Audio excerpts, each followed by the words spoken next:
মোটামুটি ইন্ট্রোডাক্টরিটা শুরু করছিলাম তাই না?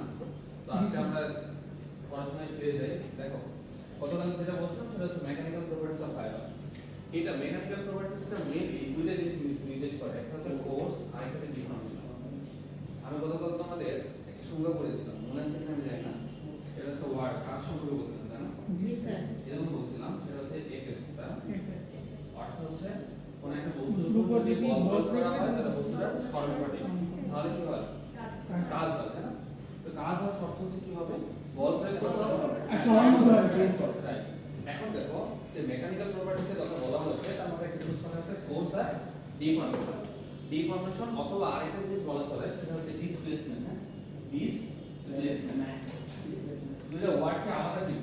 আলাদা না, ওয়ার্ড কিন্তু সেম। কারণ দেখো ধরো কোন একটা বস্তু আছে ধরো, তাই না? এখন ধরো এর দিয়ে এর বল প্রয়োগ করা আছে। আচ্ছা দেখো বস্তুটা যখন এই অবস্থানে ছিল, এই অবস্থানে কি স্থির অবস্থায় ছিল তাই না? এখন যখন তুমি ফোর্স প্রয়োগ করতেছো অর্থাৎ বল প্রয়োগ করতেছো তখন কি বস্তুটা কি হয়েছে? এই অবস্থানে গেছে। বল প্রয়োগ করার আগ পর্যন্ত কিন্তু এই অবস্থানে ছিল। তাহলে যখন বল প্রয়োগ করা হলো বস্তুটা কি অবস্থা পরিবর্তন হলো না? অর্থাৎ ডিফর্মেশন অথবা ডিসপ্লেসমেন্ট বলতে বোঝায় হচ্ছে জায়গা পরিবর্তন, একটা জায়গা থেকে আরেকটা জায়গায় পরিবর্তন, সেটাকে কি বলা হয়? ডিসপ্লেসমেন্ট। ঠিক আছে, অর্থাৎ এটা হওয়ার শর্তই হচ্ছে কোন একটা ফোর্স প্রয়োগ করতে হবে, বল প্রয়োগ করতে হবে। ঠিক আছে, ফোর্স মানে হচ্ছে বল। আরেকটা জিনিস আমাদের এখানে গুরুত্বপূর্ণ সেটা হচ্ছে টেনশন প্রপার্টিজ, তাই না?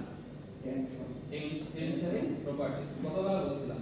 প্রপার্টিজ টেনশন কথাটা আসছে হচ্ছে টেনশন থেকে। টেনশন কোথায় আসছে? টেনশন থেকে। এই টেনশন বলতে কিন্তু আমাদের টেনশন না স্যার, এটা হচ্ছে আমরা যেটা টানি যে টেনশন হইছে ওইটা। ঠিক আছে, সো আবার টেনশন বলতে আমরা অন্য কিছু বোঝাবো। টেনশন বলতে তো অন্য কিছু। ক্লিয়ার? তাহলে একটা জিনিস খেয়াল করবা যে মেকানিক্যাল প্রপার্টিজ হচ্ছে মেইনলি দুটো জিনিস নির্দেশ করে, একটা হচ্ছে ফোর্স আর একটা হচ্ছে ডিফর্মেশন বা ডিসপ্লেসমেন্ট। অর্থাৎ এটা হওয়ার মেইন শর্ত হচ্ছে কোন একটা বস্তুর উপর যদি তুমি বল প্রয়োগ করো বস্তুটা কি করবে? সরল করবে, তখনই কাজ সম্পন্ন হয় তাই না? কাজ সম্পন্ন হওয়ার জন্য বস্তুর উপর বল প্রয়োগ করতে হবে। ক্লিয়ার? এখন দেখো এই যে মেকানিক্যাল প্রপার্টিজের কথা বলা হচ্ছে টেক্সটাইলের ক্ষেত্রে, এই মেকানিক্যাল প্রপার্টিজ থেকে মেইনলি তিন ভাগে ভাগ করা হয়। আমরা একটা স্লাইডের দিকে তাকাই, এটা নিয়ে সমস্যা নেই তাই না? তিন ভাগে ভাগ করা হয়। টেনশন প্রপার্টিজ কি কি বলো তো? এক নম্বরে দেখো টেনসিল প্রপার্টিজ, টেনসাইল প্রপার্টিজ। এক নম্বরটা কি? Tensile properties. এগুলো কিন্তু তোমরা লেখো, হ্যাঁ একটু দরকার হবে টেনসাইল প্রপার্টিজ। আর একটা কথা বলি, এই জিনিসগুলো কিন্তু প্রত্যেকটা জিনিসই লাগবে, হ্যাঁ খুবই গুরুত্বপূর্ণ। এখন থেকে যত উপরে উঠবা এই জিনিসগুলো লাগবে, সো একবারে পড়তে পারলে খুব বেটার। টেনসাইল প্রপার্টিজের মধ্যে কি কি আছে সেটা হচ্ছে আমি লিখে দিই ব্রেকিং লোড। কি লোড? Breaking load. এটা নিয়ে তোমাদের কথা বলছিলাম তাই না? এটার সাথে যে আরেকটা সম্পর্কে কথা বলেছিলাম সেটা হচ্ছে এলাস্টিসিটি সম্পর্কে বলছিলাম। এলাস্টিসিটি এটা হচ্ছে কি? স্থিতিস্থাপকতা তাই না? এলাস্টিসিটি। আরেকটা জিনিস তোমরা পড়ে আসছো ইন্টারমিডিয়েটে, হুকস ল পড়ে আসছিলা? জি স্যার। হুকস ল কি ছিল? স্থিতিস্থাপকতা। হুকস ল কি ছিল? তোমরা নাম শুনেছো কিনা জানি না, পীড়ন বিকৃতি সমানুপাতিক। পীড়ন বিকৃতি সমানুপাতিক তাই না? এটা হচ্ছে হুকস ল ছিল তাই না? আরেকটা জিনিস তোমাদের নাম শিখতে হবে, একটা হচ্ছে শেয়ার আর একটা হচ্ছে স্টেইন। শেয়ার আর একটা হচ্ছে স্টেইন। আমরা ধীরে ধীরে সব জিনিসগুলো নাম সম্পর্কে ধীরে ধীরে আইডিয়া দিই। ঠিক আছে, এখন দেখো যেটা বলতেছিলাম সেটা হচ্ছে মেকানিক্যাল প্রপার্টিজ থেকে মেইনলি তিন ভাগে ভাগ করা হয়। নাম্বার 1 ছিল টেনসাইল প্রপার্টিজ। এখন টেনসাইল প্রপার্টিজের মধ্যে কি কি আছে? এক নম্বরটা আছে ব্রেকিং লোড। এখন আসো ব্রেকিং লোড কাকে বলে? গতকাল বলছিলাম যে ব্রেকিং লোড কাকে বলে, কি আছে বলো? ব্রেকিং লোড কাকে বলে? আমরা একটা সুতাকে টেনে যতটুকু আমি বলি এই প্রত্যেকটা জিনিস, এই যে টেনসাইল প্রপার্টিজের কথা বলতেছি বা মেকানিক্যাল প্রপার্টিজের কথা বলতেছি, এই তিনটা সব সময় টেক্সটাইলের জন্য, টেক্সটাইলের ক্ষেত্রে ফাইবার, ইয়ার্ন এবং ফেব্রিক এই তিনটার জন্য প্রযোজ্য। এই তিনটার জন্য প্রযোজ্য। এই মেকানিক্যাল প্রপার্টিজ বা টেনসাইল প্রপার্টিজের কথা বারবারই বলতেছি, এই তিনটা মেইনলি কার ক্ষেত্রে অ্যাপ্লাই করা হয়? ফাইবার, ইয়ার্ন আর ফেব্রিকের জন্য। কারণ গতকাল তোমাদের একটা টার্ম আমি শিখিয়েছি সেটা হচ্ছে স্ট্রেন তাই না? Tensile strain.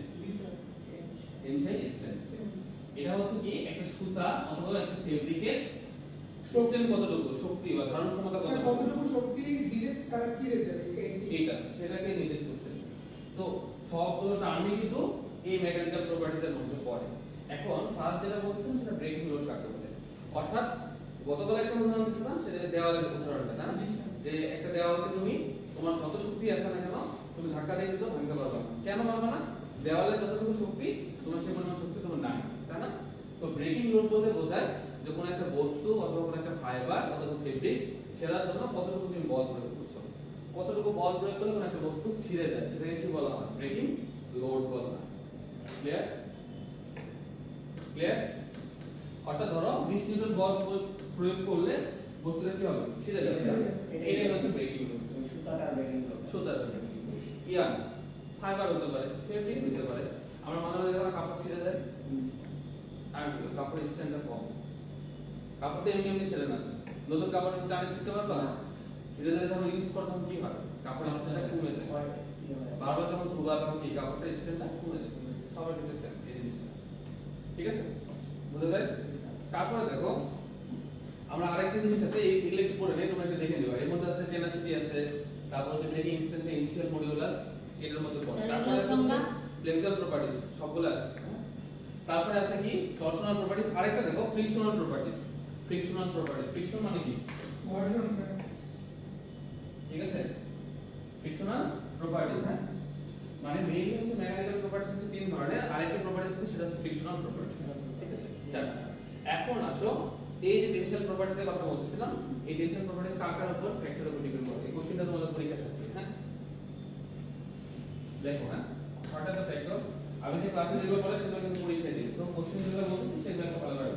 What are the factor affecting tensile properties, tensile properties সবগুলো সংখ্যা আমরা ধীরে ধীরে দেখব, পরে স্লাইড মধ্যে আছে।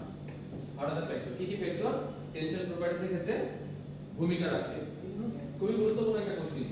What are the factor affecting tensile properties, লেখা কি বোঝা যায় না? ওকে, নাম্বার 1 দেখো nature and arrangement of molecule. Molecule, arrangement of molecule. আচ্ছা, তোমরা এতটুকু জানো তো প্রত্যেকটা বস্তু ক্ষুদ্র ক্ষুদ্র কণা দ্বারা গঠিত, তাই না? এখন বলো এই factor affecting tension properties. Sir এই স্লাইডটা দিয়ে দিন স্যার। আমরা টিভি নিয়ে নালিশ করলে কয় দিনের মধ্যে এটা সরাবে? এটা জানা লাগবে। আচ্ছা, যেটা বলতেছিলাম মলিকুলের কথা বলতেছিলাম, হ্যাঁ, যে প্রত্যেকটা বস্তু ক্ষুদ্র ক্ষুদ্র কণা দ্বারা গঠিত।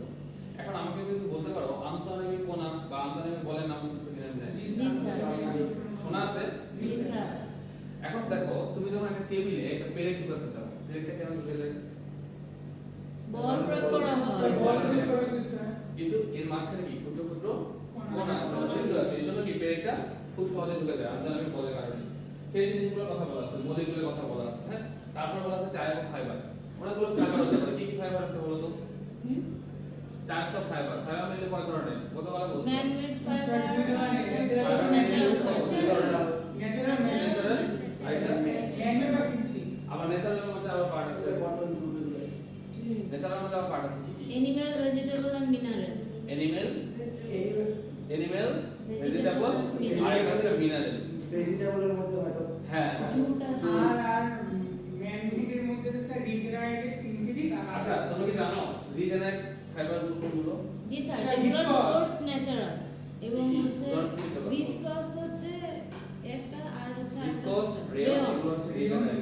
স্যার রিজেনারেট বা ন্যাচারালটাকে রিজেনারেট করে ম্যানমেড তৈরি করে ভিসকস। তাহলে আমরা একবার বলি, সেটা হচ্ছে যে ফাইবার হচ্ছে মেইনলি দুই ধরনের, একটা হচ্ছে ন্যাচারাল আর একটা হচ্ছে ম্যানমেড অথবা সিনথেটিক। ন্যাচারালের মধ্যে তিন ধরনের, একটা হচ্ছে ভেজিটেবল, একটা হচ্ছে অ্যানিমাল, আর একটা হচ্ছে মিনারেল। আর এটার মধ্যে ম্যানমেড অথবা রিজেনারেট কেন বলা হচ্ছে? ভিসকস, রেয়ন, এগুলো হচ্ছে রিজেনারেট, মানে পুনরায় তৈরি করা যায়। পলিস্টারটা কি? পলিস্টারটা ম্যানমেড ফাইবার না? জি স্যার। আরেকটা জিনিস বলতে পারো, পলিস্টার ফাইবার বেশি কমফোর্ট নাকি কটন ফাইবার বেশি কমফোর্ট? কটন। কেন? ন্যাচারাল ফাইবার এটার ওয়াটার পলিস্টার বলে গরম লাগে, অ্যাবজর্বেন্সি। হ্যাঁ, কেন? স্যার ওয়াটার অ্যাবজর্বেন্সি এটা বেশি, স্ট্রেংথ বেশি, এরপরে স্যার এটা ফ্লেক্স। এটাও একটা কোশ্চেন, মানে করতে গেলে চলে আসে, হ্যাঁ। শুধু সেলুলোজ না, যে আমরা বলি না যে কটন কাপড় পরে বেশি কমফোর্ট, পলিস্টার পরলে একটু মানে গরম লাগে। কেন? কারণ এটা একটা মেইন পয়েন্ট হচ্ছে পোর। হ্যাঁ, পোর মানে হচ্ছে কি বলতো? ছিদ্র। স্যার পোর বেশি থাকলে অ্যাবজর্বেন্সি বেশি হয় না? হ্যাঁ, কারণ হচ্ছে কি কটন কাপড়গুলোতে পোর বেশি, আর পলিস্টার কাপড়গুলো যেমন খসখসে কাপড় এর মধ্যে পোর কম, মানে বাতাস ঢুকে গেছে। এটাও খুব মেইন একটা পয়েন্ট কাপড়ের, এই জিনিসগুলো জানতে হবে। তারপরে দেখো মেকানিক্যাল ট্রিটমেন্ট, ময়েশ্চার কন্টেন্ট। আমরা দেখো আমরা যারা ইন্ডাস্ট্রি ভিজিটে গেছিলাম, আমি একটা ভিডিও দেখছিলাম না ময়েশ্চার কন্টেন্ট মাপার জন্য, বা ময়েশ্চার নাম শুনো নাই? আপনার যে ভিডিও না স্যার হ্যাঁ ও ময়েশ্চার কন্টেন্ট আর হচ্ছে ময়েশ্চার রিগেইন, এগুলো সব ধারণা থাকার কথা। আমি জানি ভিডিও না। তো দেখেছি বাট এই নামগুলো শোনা হয়নি।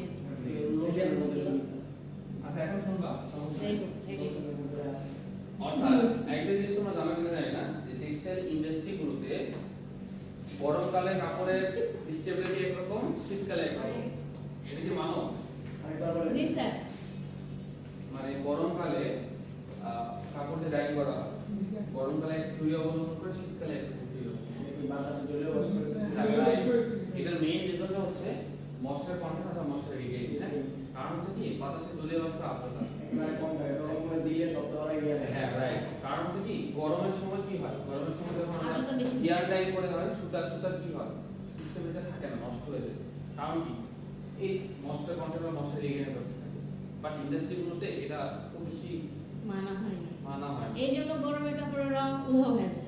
ঠিক আছে, খুব বেশি মানা হয় না, বাট মানা উচিত। কারণ হচ্ছে কক্ষ তাপমাত্রা কত, আমরা জানি কক্ষ তাপমাত্রা 5 ডিগ্রি সেলসিয়াস, না ওটাকে রুমে কক্ষ তাপমাত্রা কত, ওটা তো কিছু দিয়ে যুক্ত করা হবে ক্যালকুলেশন করে। কক্ষ তাপমাত্রা 25 ডিগ্রি। কেন? এটাতে কি মানে কোন একটা রুমের স্ট্যান্ডার্ড টেম্পারেচার 25 ডিগ্রি, বাট এখন আমাদের টেম্পারেচার কত? Almost sir 4 degree. 40 ডিগ্রি। এজন্য আমরা কি হাসপাতাল ভালো কথা মনে হয়েছে স্যার। গরম সহ্য করতে আমাদের পারছি না। ক্লাসগুলো অনলাইনে দিয়ে দেন স্যার। স্যার, শিক্ষক সহ 12 জন মারা গেছে গত বছর। শুনেছি, খারাপ লাগছে বিষয়টা। সেইটা আমি গ্রুপে দিয়েছি দেখতে পাবো। ঠিক আছে? তারপরে সব পড়াশোনা ফিরে আসছে। হ্যাঁ, তারপর দেখো arrangement and dimension of the specimen, cross sectional area. আমি আরেকটা কথা আসবে, সেটা হচ্ছে ক্রস সেকশনাল এরিয়া, অর্থাৎ কোন একটা আয়তন। ক্রস সেকশনাল এরিয়া মানে কি বোঝো বলতো? স্যার ক্রস সেকশনাল যেখানে কাটা হয়। বিভিন্ন পার্টগুলো দেখা যায়। না না না। এরিয়া মানে ক্ষেত্রফল, তাই না? হুম।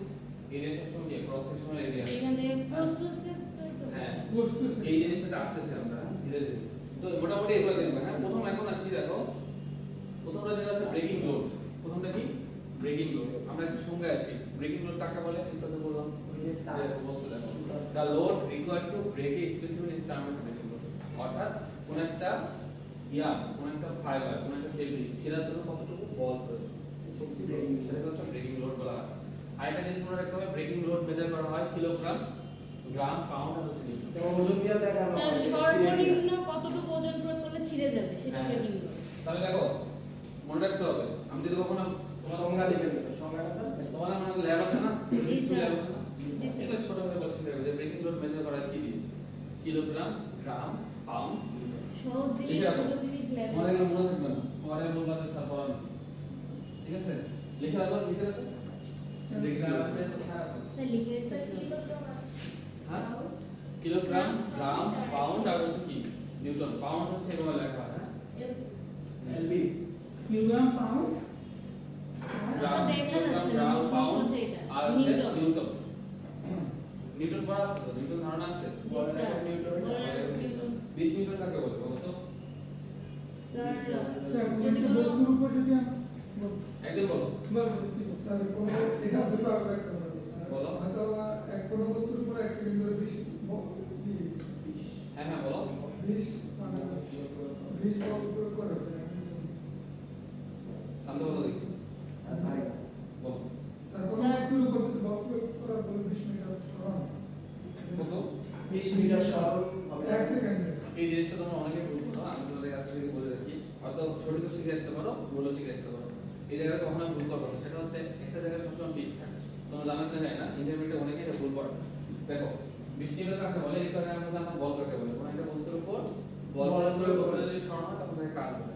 এখন যেহেতু বলের একটা হচ্ছে নিউটন, তাহলে 1 নিউটন কাকে বলে এটা জানার দরকার, তাই না? জি স্যার তোর 20 নিউটন কাকে বলে? কোনো একটা বস্তুর উপর 1 নিউটন বল প্রয়োগ করলে বস্তুটার 20 মিটার সরানো হবে। এটা কিন্তু ফিক্স থাকবে, এটা কিন্তু সবসময় ফিক্স। কিন্তু আমরা মাঝে মাঝে এটাকে উল্টাই করি, এটা রং। অনসেট সবসময় এটা ফিক্স রাখবে যে 1 নিউটন বল প্রয়োগ করে বস্তুতে 20 মিটার সরানো হয় তখন কি বলা হয় 20 মিটার সরানো এটা আমরা উল্টাপাল্টা করি মানে বল বলবো না কি বলবো মিটার বলবো এটা ঝামেলা হয় So confusion. যদি 40 নিউটন হয় তখন তোমরা কি বলবো নাও এক এক নিউটন বলটা বল 40 মিটার হচ্ছে 40 মিটার মিটার সরানো। 40 মিটার সরানো ঘটে কারণ হচ্ছে কি কাজের সাথে কি সমান W মানে Fs বল আর So সরণ if it's from W is to the আরেকটা জিনিস আমরা তোমাদের শিখেছিলাম কিনা জানি না তোমাদের আমি শিখাই দিই না আমরা আরেকটা সূত্র শিখছিলাম W মানে Fs cos θ জি স্যার এখন আমাকে কি বলতে পারো এখন আমাকে কিন্তু বলতে পারো যে tan আছে cot আছে sec আছে cosec আছে এখন হচ্ছে থাকতে কেন এই হচ্ছে cos θ হইলো মুভি বাই স্যার কারণ অনুভবের কারণে অনুভবের কারণে তাই না আরেকটা জিনিস আছে দেখো তোমরা এই অঙ্কগুলো কেমন করে বলতে জানি না আমি কিছু মানে টেকনিক অবলম্বন করতাম যে টেকনিকগুলো হচ্ছে ধরো এরকম আছে না ধরো 45 ডিগ্রি ধরো এটা হচ্ছে মই হ্যাঁ এটা হচ্ছে A এটা হচ্ছে B এটা হচ্ছে C ধরো আমি যেটা করতাম সেটা হচ্ছে কি কোন একটা মনে করো যে ধরো আমি মইকে উপরে উঠতেছি কত ডিগ্রি অ্যাঙ্গেলে 45 ডিগ্রি এটার উপর আমি 20 নিউটন বল প্রয়োগ করছি হ্যাঁ তাহলে সরণ হচ্ছে মনে করো 40 মিটার তাহলে কাজ কতটুকু হইল তখন কি করবা যখন এই কস্টার ব্যবহার কখন আসে এখানে থেকে কাজ হওয়ার জন্য F/S বাট কস্টকে কখন ইউজ করব কস্টকে তখন ইউজ করব যখন আমাকে এরকম বলবে যে একটা মই বে একটা দেওয়াল বে আমি উপরে উঠবো তখন কি হয় সিঁড়ি কস্টে বাইরে হয় সিঁড়ি বে উপরে উঠবো তখন হয় কি কস্টে এই জন্য ডাবলিং হবে Fs cos θ আমরা তখন ইউজ করতে পারবো যখন আমাকে মই একটা দেওয়াল বা একটা হচ্ছে সিঁড়ি বেয়ে উপরে ওঠার কথা বলতে তখন ডাবলিং হবে Fs cos θ যাও এগুলো হচ্ছে ফিজিক্সের স্যার আমাদের কি গাড়ি ঢাল দেখে অঙ্ক আর আছে হুম গাড়ি ঢাল এগুলো অঙ্ক আছে কিছু অঙ্ক আছে দেখি এগুলো আছে কি না? না class number 2 হ্যাঁ আমাদের পড়াতে গেলে অনেক কিছু আছে কনসেপ্টগুলো আমাদের শেখানো হয় তারপর দেখো টেনশন স্টেপ 2 নাম্বারটা হচ্ছে টেনশন স্টেপ টেনশন স্টেপটা কি এটাকে আমরা বললাম টেনশন স্টেপটা কি দেখো লিখে নাও টেনশন স্টেপ এগুলো দিয়ে অঙ্ক আসবে হ্যাঁ tension step force equal to force equal to break the কি বলছে স্যার এটা কি পোর্টালে আছে না স্যার পোর্টালে কিছু দিয়ে নেই এখন অনেকে রেজিস্ট্রেশন করে দিই তো কি রেজিস্ট্রেশন করলে তো পারে হোয়াটসঅ্যাপে দিয়ে দিন স্যার দেখো হচ্ছে এটা কি ব্রেক হয় force equal to break a specimen অথবা break the specimen divided by cross sectional area specimen এর অর্থ কি স্যার স্পেসিমেন মানে স্পেসিমেনের অংশ কোন একটা বস্তুর অংশ ইয়ানের অংশ হতে পারে ফাইবারের অংশ হতে পারে ফেব্রিকের অংশ হতে পারে এই স্পেসিমেন লেখা হয়েছে এইজন্য তো আমরা বললাম যে টেনশন প্রপার্টিজ গুলো ইয়ান ফাইবার আর ফেব্রিকের জন্য তাহলে টেনশন স্ট্রেস কি force equal to break the specimen আর বাই ক্রস সেকশনাল এরিয়া বলতে ক্ষেত্রফল এ হ্যাঁ আয়তন মানে এটাকে একটা কোনো সংজ্ঞা দিলেন যে করে এটা লিখে দিবেন হ্যাঁ হ্যাঁ তখন বলবা কি এটা এরকম বলতে পারো এই সংখ্যাটা তুমি যদি মনে না থাকে এভাবে দিতে পারো the ratio between force required to break the specimen and cross sectional area is called tensile strength ratio অনুপাত tensile strength রেশিও অনুপাত হ্যাঁ এটা সবসময় অনুপাত হ্যাঁ অনেকে অনেকভাবে গবেষণা করে মানে ব্যাখ্যা দেয় বাট আমার কাছে মনে হচ্ছে আমি এভাবে করতাম আর কি তোমাদেরকেও আমি উৎসাহিত করবো এভাবে করবো যদি মনে না থাকে যে টেনশন স্ট্রেস ইকুয়াল টু কি force equal to break the sir specimen divided ratio by between কি force required to break the specimen divided by cross sectional area is called অথবা তুমি বলতে পারো the ratio between force equal to break the specimen and cross sectional area is called tension stress clear বুঝতে দেখো দুইভাবে সংখ্যা মনে রাখবা জানো কোনো ক্রমে যেন ভুল না হয় এগুলো সোজা অনেক সোজা পড়াশোনা এমনই যে ভুল বা পড়তে ভুল বা অনলাইনে ক্লাস স্যার গরমে যেগুলোটা বলি স্যার স্যার আগামী 2 মাসে তো স্যার আরো বেশি হলো স্যার এটা ম্যানেজমেন্টই করে দেবে টেনশন করো এটাই আমি ভাবছি স্যার এখন ভাবতেছি আর 2 দিন আলাদা করে বৃষ্টি না হোক হইছে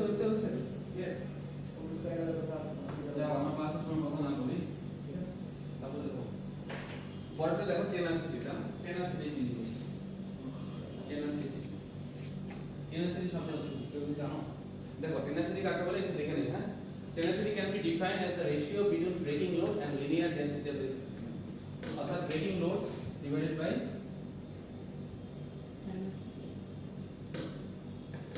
আচ্ছা ডেনসিটি মানে কি জানো জি ডেনসিটি স্যার ঘনত্ব ডেনসিটি মানে হচ্ছে ঘনত্ব ঘনত্বকে প্রকাশ করা হয় রো দ্বারা rho equal to m by d একক একটা কোনো বস্তুর ভরকে কি বলা হয় ঘনত্ব বলা হয় ডেনসিটি মানে হচ্ছে কি ঘনত্ব তাই না ঘনত্ব কি দ্বারা প্রকাশ করা হয় রো দ্বারা rho equal to m by d অর্থাৎ v মানে আয়তন মানে ভলিউম m মানে হচ্ছে ভর মাস একক আয়তন কোনো বস্তুর ভরকে ঘনত্ব বলা হয় ঠিক আছে তাহলে হচ্ছে লিনিয়ার ডেনসিটি তাহলে breaking load by linear density linear density এই দুটাই রেশিও কি বলা হয় টেনাসিটি বলা হয় তাহলে টেনাসিটি কাকে বলে the ratio between breaking load and linear density is called tenacity আসল টেনাসিটি কিভাবে মেজারমেন্ট করা হয় এটাও আছে হ্যাঁ টেনাসিটি কিভাবে মেজারমেন্ট করা হয় টেনাসিটি কিভাবে মেজারমেন্ট করা হয় দেখো গ্রাম পার টেক্স গ্রাম পার লিনিয়ার নিউটন পার টেক্স তোমরা কি লিনিয়ার জানো না তোমরা কাউন্ট করে আসছো কাউন্ট হচ্ছে দুই ধরনের একটা হচ্ছে বলছো না ডাইরেক্ট কাউন্ট আর একটা হচ্ছে ইনডাইরেক্ট কাউন্ট ডাইরেক্ট কাউন্টের মধ্যে কি পড়ে আর ইনডাইরেক্ট কাউন্টের মধ্যে কি পড়ে বলো তো স্যার ইনডাইরেক্ট কাউন্টের মধ্যে ইংলিশ কাউন্ট তারপরে হচ্ছে টেক্স কি কাউন্ট ডাইরেক্ট না indirect indirect sir text direction tex হচ্ছে ডাইরেক্ট কাউন্ট টেক্স হচ্ছে ডাইরেক্ট কাউন্ট আর ইনডাইরেক্ট কাউন্ট হচ্ছে English count linear sir linear tex আর লিনিয়ার হচ্ছে ডাইরেক্ট কাউন্ট ঠিক আছে মনে থাকবে টেক্সট নিয়ে টেক্সট ডিরে তোমরা ইয়ান বলো না ইয়ার মধ্যে এস দিয়ে যে কি যে বলা যায় তো এটা এইটা English English count count this count যেটা টেক্সট দেয় ওই তো ওই ইংলিশ কাউন্ট দিস কাউন্ট সেটা English count 40 count 50 count clear মনে রাখবে তাহলে টেনাসিটি কাকে বলে বলো তো tenacity is the breaking load and linear density the ratio of breaking load and tenacity linear density tenacity K measure করা হয় গ্রাম পার টেক্স গ্রাম পার লিনিয়ার গ্রাম পার নিউটন ক্লিয়ার তারপর আসো টেক্সট নিয়ে পরের ক্লাসে আসো পরেরটাতে দেখো ব্রেকিং এক্সটেনশন এটা খুব ভালো একটা পয়েন্ট ব্রেকিং এক্সটেনশন আচ্ছা এটা সম্পর্কে কারো ধারণা আছে ব্রেকিং এক্সটেনশন না স্যার এক্সটেনশন মানে কি বলো তো স্যার প্রসারিত হওয়া সেটা গরমকালে কি রেল লাইনে কি হয় যে পাতলা কাছে বেড়ে যায়। কেন বলো তো পেকে যায় স্যার গরমে লাইন মানে বাইরে যায় একটু কেন? স্যার গরমের উপরে চাপ প্রয়োগ করে দুইটা তারের খুঁটি তারও তো দুইটা চালু না স্যার ওটা না, স্যার ওটা বৃদ্ধি না। হয় গরমে তো অনেক তারও তো একটা দুইটা থাকে এটা হচ্ছে সব প্রসারণ সংকোচন এটা হইতেছে ঘর্ষণের কারণে ফ্রিকশনাল ফোর্স ফ্রিকশনাল কারণে ঘর্ষণের কারণে এটা হয় ঠিক আছে এখন দেখো ব্রেকিং এক্সটেনশন কি এক্সটেনশন মানে হচ্ছে বৃদ্ধি করা এক্সটেনশন মানে হচ্ছে বৃদ্ধি করা এখন দেখো স্যার আমার একটা প্রশ্ন গরমকালে তো বেড়ে যায় শীতকালে এটাও চেঞ্জ করা তারটা বেড়ে যায় আবারই হয়ে যায়? না না কেটে দেয় হ্যাঁ এটাই বলেছি ও টাকাটা আবার কেটে দেয় না যখন লাগে যায় তখন আবার আবার কেটে দেয় আর কি। এখন আসো ব্রেকিং এক্সটেনশন এক্সটেনশন মানে কি বৃদ্ধি এক্সটেনশন মানে ইংরেজি হচ্ছে ইনক্রিজ না Increase. ইনক্রিজ আর হচ্ছে এক্সটেনশন এখন দেখো ব্রেকিং এক্সটেনশন বলতে বোঝায় যদি কোনো একটা বস্তুর উপর যদি তুমি কি করো ফোর্স প্রয়োগ করো অথবা যে টেনশন প্রয়োগ করো তাহলে বস্তুটা কি হবে বৃদ্ধি পাবে এক্সটেনশন হবে তাই না জি স্যার হবে না ধরো যে তুমি একটা রাবারের কথা বলেছি ওটা হচ্ছে এটা হচ্ছে কি ইলাস্টিসিটি ধরো টানো লম্বা করো না পুনরায় আবার ফিরে ওটা আসে বড় হয়ে যায় সে আবার পুনরায় ফিরে আসে সেটাকে ইলাস্টিসিটি বলা হয়। তো ব্রেকিং এক্সটেনশন হচ্ছে যদি কোনো একটা বস্তুর উপর অথবা ইয়ারের উপর অথবা ফাইবারের উপর অথবা ফেব্রিকের উপর যদি ফোর্স প্রয়োগ করো তাহলে কি হবে এই ইকুইপমেন্টটা বেড়ে যাবে স্যার আমাদের এটাকে বলা হয়? ইয়ং এর গুণাঙ্ক এগুলো বেড়ে গেলে তার ফিরে আসে স্যার ডিএনএ যদি টানলে বৃদ্ধি পায় স্যার ফেব্রিকও তো বৃদ্ধি পায় ফেব্রিকও বৃদ্ধি পায় এটা তো তোমার এজন্য কি করা হয় ইন্ডাস্ট্রিগুলোতে মেইন স্ট্রেন্থ চেক করা হয় তারপরে ইলাস্টিসিটি চেক করা হয়। যে কাপড়টা আসলে মাঝে মাঝে আমরা বলি না জুতার দোকানে গেলে বলে যে জুতার একটু পর জুতাটা হচ্ছে কি পাবে আস্তে আস্তে লুজ হয়ে যাবে আবার জামা কোনো টাইট স্যার, ওই যে প্যান্টে যে লাইট রানা কি থাকে বলে না স্যার? প্যান্ট আর একটু ছেড়ে দিবেন এরকম প্যান্টে যে লাইট রানা কি থাকে এটা তো মনে হ্যাঁ হয়- লেখা হ্যাঁ লেখা তো Lecture-02লেখা সেই ইলাস্টিক মানে ট্যাঙ্কটাকে কি বানায় যিনি ফ্লেক্সিবল কি বলা আছে দেখো, the load required to break a specimen is a useful quantity. Breaking extension of speed can be defined as the actual percentage increase in length up to breaking, তাই না? তাহলে কি বলা আছে দেখো তো, elongation at break, elongation মানে কি বলো তো, elongation at break into 100% divided by কি বলো তো, divided by original length of break into original length of specimen. কি লিখলেন স্যার মানে elongation ব্রেকিং এক্সটেনশনের ইয়া সূত্র ব্রেকিং এক্সটেনশন অর্থাৎ ইনিশিয়াল, ধরো শুরুতে একটা ইনিশিয়াল লেন্থ থাকে না, মানে এই, আচ্ছা আমি সোজা বাংলায় উদাহরণ দিয়ে বেশি পছন্দ করি। ধরো এখানে তো বল প্রয়োগ করছো না, জি স্যার, শুরুতে কি এ ছিল না, এটা ছিল, তো যখন তুমি এটা একটা ইনিশিয়াল লেন্থ, হ্যাঁ ধরো ইনিশিয়াল প্রাথমিক হ্যাঁ প্রথমে হ্যাঁ ইনিশিয়াল লেন্থ, তোমার ডেস্টিনেশন কি এখানে, তাই না? বাট যখন তুমি ইনিশিয়াল অবস্থায় ছিলা, স্থির অবস্থাতে ছিলা, যখন তুমি একটা ফোর্স প্রয়োগ করতেছো তখন তোমার এখানে থাকতে পারতেছো না, তুমি কোথায় যাচ্ছ, একটা অবস্থানে চেঞ্জ হচ্ছে না। এই জিনিসের কথা বলা হচ্ছে যে ব্রেকিং এক্সটেনশন বলতে বোঝায় যে অরিজিনাল লেন্থ অফ স্পেসিমেন, মানে যেমন একটা স্পেসিমেনের একটা লেন্থ থাকবে, ধরো সেটা হচ্ছে 20 মিটার, পরবর্তীতে যেহেতু কি না বলো স্যার, মানে যখন ওই যে ব্রেকিং লোডটা যেটা ছিল ওটার নিচে যেই জায়গায় যে ভাঙবে না কিন্তু এখন তো বাড়ানো যাবে সেটা, হ্যাঁ, তখন কি হবে, ধরো এই অবস্থাতে ছিল, তখন আবার কি বলা হচ্ছে এলিমিনেশন অফ ব্রেক, অর্থাৎ ব্রেক করার পরে ধরো ফোর্স প্রয়োগ করলে এই বস্তু আগে থেকে চলে গেল না, তো ব্রেক হয়ে গেল না, দাঁড়ানো এই জায়গাটা অবস্থা চেঞ্জ হলো, মানে অবস্থা দেখে বলবো, তাহলে কি হবে, সেটার যে রেশিওটা সেটাকে আমরা কি বলছি ব্রেকিং এক্সটেনশন। ঠিক আছে, এটা একটা উদাহরণ দাও তো, যে কোনো একটা বস্তুর উপর ফোর্স প্রয়োগ করলে।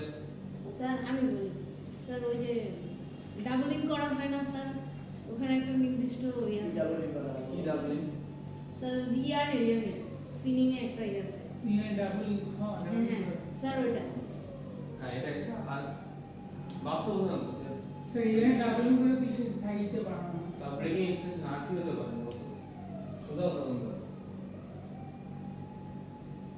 পারে না বলো বলো, তোমরা প্রত্যেকদিন এগুলো কাজ করো, বলো। আচ্ছা যাক, না পারলে সমস্যা নাই, এগুলো অ্যাসাইনমেন্ট দেবো, এই তখন অ্যাসাইনমেন্ট দেবো করে আনবে। স্যার এগুলো কি অবস্থা কি করবো স্যার? একটা উদাহরণ দেন তারপর অ্যাসাইনমেন্ট দিয়ে বলছেন। হ্যাঁ, যদি দেখো কিছু কিছু জিনিস চিন্তা করতে হবে, যখন ক্লাস হয় তখন একটা কনসেপ্ট রাখতে হবে যে স্যার কি করবো, আসলে এই উদাহরণ কই প্রয়োগ আছে, দেখো দেখো এটা দেখলে তো বুঝতে পারো। দেখো যখন দেখো কি বলা হয়েছিল, দেখো the length of the specimen which extend for applying load, অর্থাৎ একটা স্পেসিমেন ছিল এটার উপর লোড বা ফোর্স প্রয়োগ করা হয়েছে, তখন এই বস্তুটা কি হয়েছে, একটু বাড়ছে বাড়ছে, এটা এক্সটেনশন হয়েছে। দেখো একটা লোহাকে তুমি পিটাও তখন কি হয় বলো তো, রেল লাইনের কথা আমি আগে বলছি। এই জন্য তো আমি তোমাদের বললাম যে সচরাচর তোমরা ট্রাই করো, যেমন একটা হচ্ছে তোমরা কি বলা যায় না, বটি বা হাসা বানানো হয় আমাদের গ্রামের ইস্পাত দিয়ে ভাই পিটাইলে কি হয়, লোহাটা বাড়ে না, হ্যাঁ। এটা ব্রেকিং এক্সটেনশন, তুমি ফোর্স প্রয়োগ করতেছো না, তো এটা তো সোজা। তুমি এই জন্য আমি বললাম যে তোমাদের লাইফে এগুলো হচ্ছে রেল লাইনের একবার বলা হয়েছে তো এই কারণে ওইদিকে ওইদিকে যাচ্ছে। ওদিকে যাওয়া এখন পারা যাবে। আচ্ছা তারপর আসো, এতটুকু বলে আজকে শেষ করে দেবো, ওয়ার্ক অফ রাপচার আর ওয়ার্ক ফ্যাক্টর, এতটুকু বলে আজকে ক্লাসটা শেষ করব, ঠিক আছে? আসো ওয়ার্ক ফ্যাক্টর কি আর ওয়ার্ক অফ রাপচার, ঠিক আছে? এই জিনিসগুলো একটু লাগবে, ওয়ার্ক ফ্যাক্টর আর হচ্ছে work of rupture, work factor আর হচ্ছে ওয়ার্ক অফ রাপচার। নাম শুনছো কখনো? না স্যার না স্যার, বলতে শুনি একটু আগে তোমাদের বললাম যে ফিজিক্সেও পড়ে আসছিলাম এরকম, হ্যাঁ প্রত্যেকটা বস্তু ক্ষুদ্র ক্ষুদ্র কণা দ্বারা সৃষ্টি হয়, তাই না? জি স্যার, এতটুকু ইন্টিগ্রেশন করা আরেকটা জিনিস ডিসপ্লেসমেন্টের কথা বললাম, হ্যাঁ। কি কথা বললাম? ডিসপ্লেসমেন্টের কথা বলছি, তাই না? অর্থাৎ যদি বস্তুর উপর যদি তুমি ফোর্স প্রয়োগ করো অথবা লোড দাও, তাহলে এই বস্তুটা কি হবে, ডিসপ্লেসমেন্ট হবে। ডিসপ্লেসমেন্ট মধ্যে মনে করো যে এরকম ছিল, তারপরে এরকম হবে, এরকম হবে, এরকম হবে, মানে ক্ষুদ্র ক্ষুদ্র কণা দ্বারা একটা বিরোধ সৃষ্টি হবে। তোমরা এগুলো করে আসছো, ইন্ডিকেশন করে আসছো না? জি স্যার, জি স্যার আমি শোনা ইন্ডিকেশন মানে কি? ক্ষুদ্র ক্ষুদ্র জিনিসটা বড় করা, একত্রে যেটাকে করা হয় সেটাকে বলা হয় ইন্টিগ্রেশন যেটা ভাঙা হয়ে দেখছো? গেছে আমি 1000 ফিজিক্স লেকচারার, 1000 এটা একেবারে কেমিস্ট্রি লেকচার হয়ে যাচ্ছে মাঝে মাঝে কেমিস্ট্রি লেকচার হয়ে যায়, ঠিক আছে?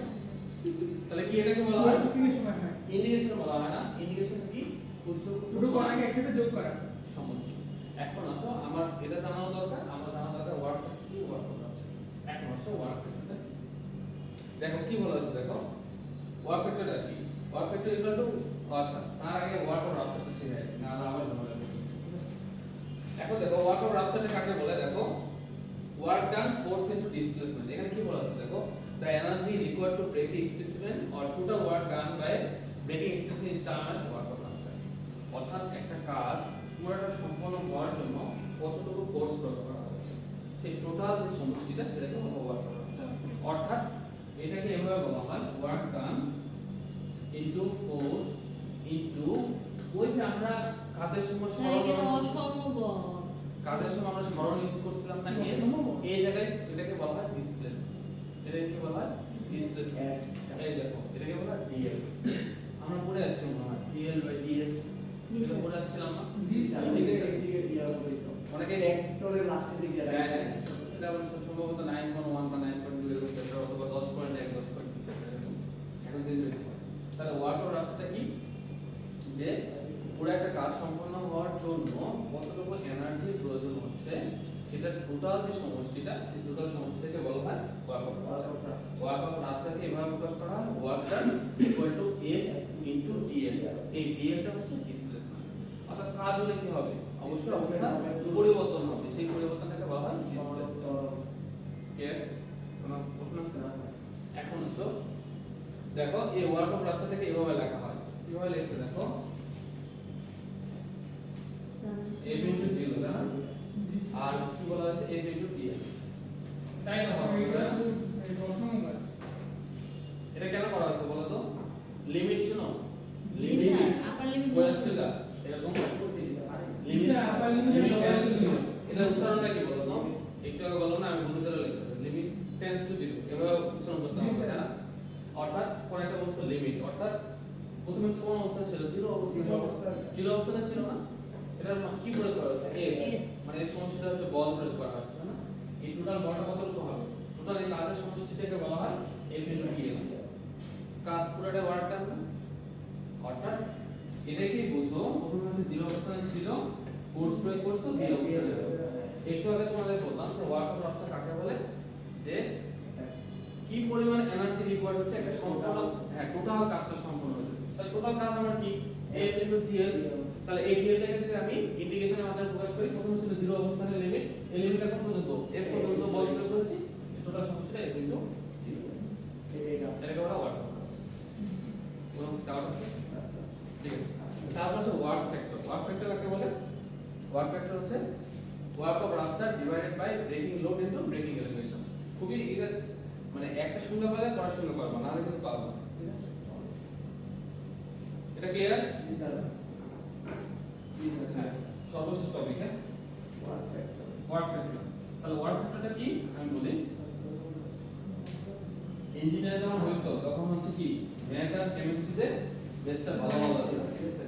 ওয়ার্ক ফ্যাক্টর মানে কি? Work of rupture, work of rupture divided by breaking load into breaking load into breaking extension, breaking load into breaking extension, ঠিক আছে? Breaking extension, yeah, work of rupture divided by breaking load into breaking extension। তাহলে এটা কাকে বলে দেখো তো? তাহলে যদি তোমাকে কখনো বলা হয় যে ওয়ার্ক ফ্যাক্টর কাকে বলে, তাহলে কি কি एग्जांपल দেবা বা কি সংজ্ঞা দেবা বলো তো? ডেফিনিশনটা the ratio of work এই যে দেখো, work of rupture, এটা হচ্ছে তখন কি বলবা? the ratio between breaking load into breaking extension to work of rupture is called work factor। সবসময় যখন রেশিওটা যখন হবে সবসময় নিচেরটা আগে দিবা, রেশিও বলে নিচেরটাকে দিবে, নিচেরটা আগে দিবা, তারপর উপরেরটা। the ratio of breaking load into breaking extension divided by to divided by 2 work of rupture। আগে তো রেশিও বলে দিছি, the ratio between, পরে আর বলতে দেওয়া দরকার। the ratio between breaking load into breaking extension to work of work of rupture is called work work factor। okay? এখন দেখো আরেকটা জিনিস আছে, ওয়ার্ক অফ রাপচারকে আরেকটা জিনিস ভাবে প্রকাশ করা হয়, half into breaking load into breaking extension. কি বলা হয়? এখান থেকে তুলে দাও তখন কি হয় ওয়ার্ক এখান থেকে যদি ওয়ার্ক রাস্তা বের করতে হবে তাহলে কি হবে বলো তো ওয়ার্ক রাস্তা যদি বের করি তাহলে কি half into breaking load into breaking load into breaking extension ঠিক আছে এটা একটু মনে রাখবা এটা একটু পরীক্ষা অঙ্ক আসবে ম্যাথ আসবে কিন্তু আগে বলে দিলাম ম্যাথ আসবে প্রত্যেকটারই ম্যাথ আসবে তাহলে কি আসবে বলো তো ইফ দ্য ফাইবার হবে হুকস ল আমি কি বলছিলাম বলো তো পীড়ন বিকৃতি সমানুপাতিক সমানুপাতিক চিহ্নের অর্থ হচ্ছে আরেকবার বেটা হলে ওইটা হ্যাঁ এটা যদি 10% বাড়ে এটাও 10% বাড়বে আর ব্যস্তানুপাতিক বাড়লে কমবে 10 বাড়লে পীড়ন বাড়ালে বিকৃতি বাড়বে মানে 10 বাড়লে 10 কমবে এমন কিছু তো এই পীড়ন বলতে কোন পীড়ন আমাদের যে পেটে জ্বালানো পীড়ন কি বলতো স্যার যে বল প্রয়োগ করার ফলে স্থিতিস্থাপকতা যতটুকু আমরা এই শেয়ার আর স্টেইন নিয়ে কথা বলবো ঠিক আছে এটা নিয়ে চিন্তা করার দরকার নেই এখন দেখো দা লোড এলিভেশন একটা কার্ভ আছে হ্যাঁ breaking load Yes, sir. Breaking লোডের পর কি হতো? কোনটা ইনটু ব্রেকিং এক্সটেনশন এজন্য এমনি দিয়েছি work factor equal to work of rupture divided by breaking load into breaking extension done তারপরটা হচ্ছে ওয়ার্ক অফ রাপচারকে যদি লেখো তাহলে কি লেখা যাবে half into breaking load into breaking extension ঠিক আছে আরেকটা জিনিস মনে রাখবা ওয়ার্ক ফ্যাক্টরের ক্ষেত্রে এর আইডিয়াল ভ্যালু হচ্ছে 0.5 কত 0.5 এমসিকিউ দিয়ে দিই এটা স্যার ওই যে ইয়ংয়ের গুণাঙ্ক না কি জানি ছিল এটাতে এটার মতো লাগতেছে আমার ওগুলো ওরকমই বাট জানি না আইডিয়াল তো 0.5 হ্যাঁ আইডিয়াল ভ্যালু হচ্ছে 0.5 এই ওয়ার্ক ফ্যাক্টরের আইডিয়াল ভ্যালু কত 0.5 হ্যাঁ 0.5 হাফ থেকে কম হবে বেশি আরেকটা জিনিস মনে রাখবা হোয়ারএভার ওয়ার্ক ফ্যাক্টর কি আচ্ছা আরেকটা জিনিস আমি একটু মজার কথা বলি অনেকে জানো হয়তো নাও জানতে পারো বলতো গ্রেটার দেন চিহ্ন কোনটা স্যার এটা নাকি এটা এই যে এটা ডান সাইডে স্যার এইবার এইটা এটা স্যার আপনি যে চিহ্নটা দিছেন আপনি যে চিহ্নটা দিছেন ওই পাশেটা হচ্ছে গ্রেটার দ্যান স্যার ডান হাতে এবারে তো লেসেন লেসেন এটা লেস বা সবসময় মনে রাখতে হবে ডানকে আমরা প্রাধান্য দেই ডানটা বড় এটা হচ্ছে গ্রেটার দেন আর এটা হচ্ছে সেটাই তো বলি মানে তোমার দিতে ওদিকে মানে এটা অনেকে ভুল করে যে এটা হচ্ছে গ্রেটার দেন লেস দেন সবসময় মনে রাখবে আমার ডান হাতে সেটা হচ্ছে গ্রেটার দেন এটা হচ্ছে বাম হাতে কোন হইছে এদিকে প্রথমে যেটা মানে আছে ওটা নিয়ে যে কথা যেভাবে মনে রাখতে পারে আর কি বাট কনসেপ্টটা কিন্তু এরকম ঠিক আছে সেইটা তো আমি প্রথমবার এখানে দেখো একটা কথা আছে দেখো ওয়ার্ক ফ্যাক্টরটা কি দেখো তো কি দিয়ে আছে 0.5 থেকে বড় নাকি ছোট ছোট ওয়ার্ক এই স্পিডিও দেই ওই যে নিচের দিকে যোগ গেছে না নিচের লেখা না না বড় বড় স্যার একটা চিহ্ন আছে এখানে বড় এই দেখো এটা কি এই যে greater sir work force greater than 0.5 work greater than থেকে বড় হ্যাঁ বড় তাই না এখন বলছে ফর টপ কার্ভ এটা কার্ভ আছে আমি পরে দেখাবো আর কার্ভের জন্য আর যদি বটম কার্ভের জন্য কি লেস লেস এটা পরীক্ষা থাকবে ওই যে নিচের লেখা তো লেস দেন দাও না হ্যাঁ নিচের লেখা হ্যাঁ আচ্ছা এখানে একটু বলি হ্যাঁ আমি বলি এটা কিন্তু তোমাদের এমসিকিউ তে থাকবে হ্যাঁ স্যার এমসিকিউ সে এমসিকিউ থাকবে মানে তোমাদের ল্যাবের জন্য ল্যাবের কুইজ হয় না 10 এমসিকিউ দিয়ে দিলে এমসিকিউ ভাবছো না বেশি করে তাহলে এমসিকিউ মানে স্যার এমসিকিউ এমসিকিউ দিতেন স্যার পরীক্ষা হলে কি কোর্স ভালোই আছে মোটর কার্ভের জন্য একটা মার কাটা যায় একটা করে নিতে একটা করে বইতে তুই তো মানুষ ওয়ার্কের জন্য পারি না কথা তো আমরা পারি না তাহলে কি হবে বলো তো যেটা হচ্ছে টপ কার্ভের জন্য কি বল তো বড় 0.5 আর হচ্ছে এটা কিন্তু ল্যাবের জন্য গুরুত্বপূর্ণ বটম বটম মানে কি দূরে না নিচে বটম বটম আর নিচে তলা নিচে বটম টপ মানে উপরে বলে না টপ আর আজকে করব টপ আর আজকে পড়া না ক্লিয়ার স্যার খালি বন্ধ করো তাহলে মোটামুটি মনে রাখবে টপ কার্ভ আর